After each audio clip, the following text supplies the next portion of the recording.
Okay, good morning. It is our first official day of our YouTube channel.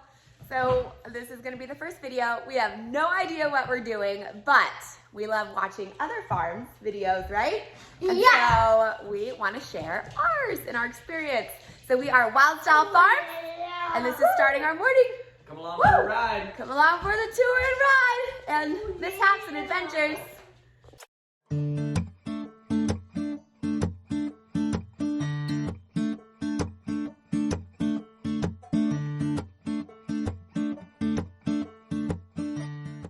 Today is that we are prepping for the cold. Yes. Now I know everyone in the north makes fun of us here in the south, but 3 degrees, gonna drop from 50 to 3 degrees.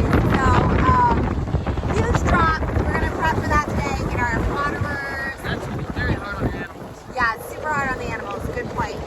So we got It's a lot better if it goes down slow and you have 2 or 3 days to acclimate to it, but yeah. we're not gonna have that.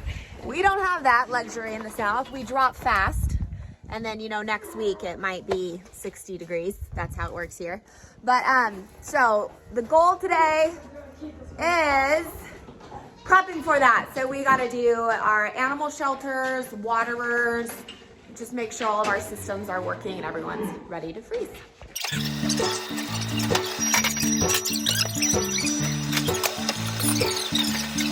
So we're milking 3 girls right now. And we have 2 that are about to calve soon.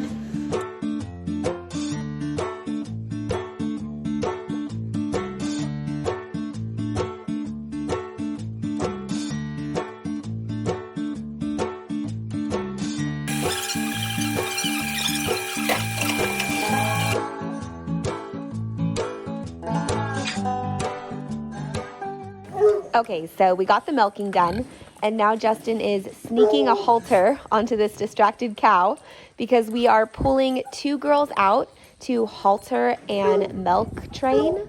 They're both expecting, so we need to get this done. So it helps a lot to have grain motivated cows. That's your biggest thing. You want to be able to feed them a little bit of grain as a treat, because just now I put both these cows halters on because I have a bucket of grain and they want it.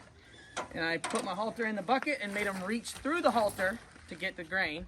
And then I've just slipped it right down tight and put a lead rope on them. Now we're gonna hook them to the golf cart. They've never been led, so we use the golf cart because it's more firm than a human. They can't get away with anything, and they will probably freak out just a little bit, but then they'll learn to calm down. They have grain up here in the front to lead them with, so they do want it a lot. So they're already doing pretty good. We use the golf cart because you cannot manpower a cow. And this just teaches them that they have to go where it goes. Like they can't pull against and win. So really slow, they're doing really well. If we've had cows act super crazy, we'd go even slower. Just kind of listening to the cow. This is what makes them actually respect the rope and pulling, because the post is solid and they don't have any give and they can't pull it any direction. And they learn to be patient and stand there as long as their rope is tied up or somebody's holding on to it. And you want to tie it short. You do not want to have it a lot of play, or they can yank and flip and hurt themselves, get tangled in it. So you don't want to have more than about 1.5 feet of rope between them and the post. And you want them where you can see them when you're doing this. If you put them somewhere and leave them for 6 hours, that's not a good thing. You should be able to see them pretty much the entire time and watch them. These 2 are not going to probably be that bad to freak out and carry on. So we'll probably leave them for like what, 4 hours? Probably only 2 hours maybe? Yeah. Hour and a 2 half, hours. And then we'll lead them to some grain and feed and teach them like, hey, when we lead them somewhere, it means a good thing's gonna happen. That's right. Right? That's right.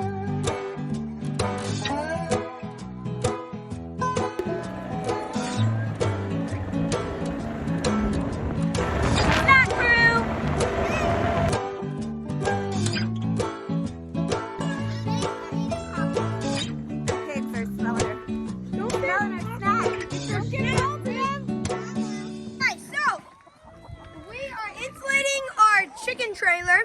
We've got some hay here that we're going to put under the trailer, and it has slats, and so cold air can get in there. But if you put hay under there, it won't let any cold air in.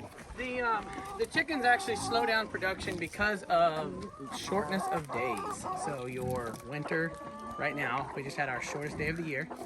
And so your winter months, when the days get shorter, the chickens lose production and they can go almost to a stop. We're getting about 4 eggs out of 35, 40 hens.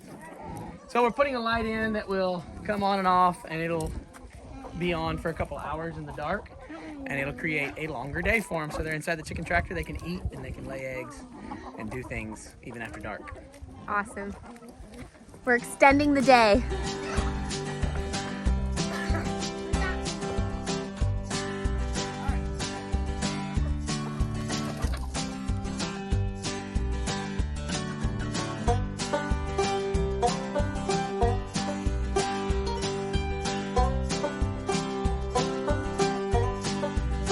Will you show me where you pick them? Okay.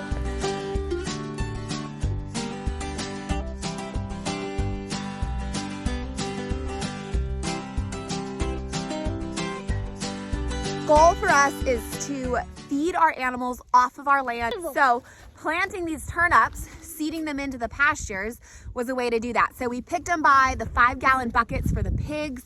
We picked most of them. You can see the chickens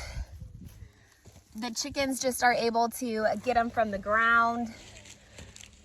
The chickens have free range in here. There's still a few to harvest. The kids like coming out here and harvesting a few. It's a good kid job. Look at that! So I love what Beth Daughtry says. God didn't make bags of Purina pig food, right? We want to get away from needing to outsource our animal feed and produce it off the land. So planting turnips. Next year we're gonna have a bigger pig food garden is our goal, but this was our first attempt at it and it served us really well. So these are our pig shelters. What'd you make them out of? They're out of scrap tanks that were bought for $10 at an auction. Old scrap tanks, $10 old tanks. So we're gonna move them into our dry lot to insulate them with hay, fed them with hay for the pigs.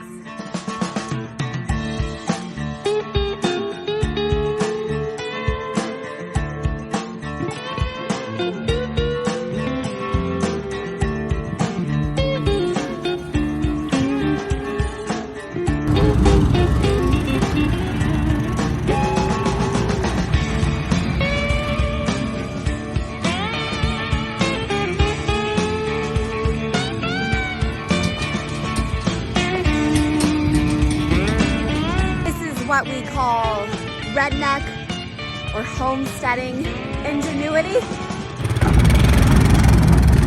All right, we got them all set up. We stuffed hay in them. Now they should be nice and cozy and warm. Pigs can nap in them all day long. Hours later, we've come back to them, and they were standing here until we got done with all our other chores. Now they get to go in the pen, get some hay and some feed in the stall, and tomorrow we'll do it all over again.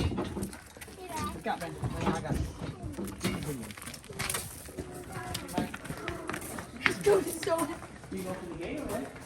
Girls, they've been handled in the past, and so they're not hard to handle. They've never been halter trained, so you'll see them pull and do some stuff like a little bit, but they're not nearly as bad as they could be. Calm down. Calm down. You would see that a whole lot more on a cow that's never had a halter and not been handled. So these girls are definitely a little easier. Come on. Nice and easy. So the red one was bottle fed. The red one was bottle fed, so that makes her a lot easier to handle. This black Belfair, she's a Belfair. She was not, so she's just a little bit more, you know, leery and takes a little more handling, but still very sweet temperament. So we'll leave them in here, we'll take them out every day, handle them, walk them, lead them, and then we'll start stanchion training them and putting their heads in the stanchion and touching their udder and getting them ready to milk. So we'll show you that as it progresses. Okay, come here. All right. Thank you for watching.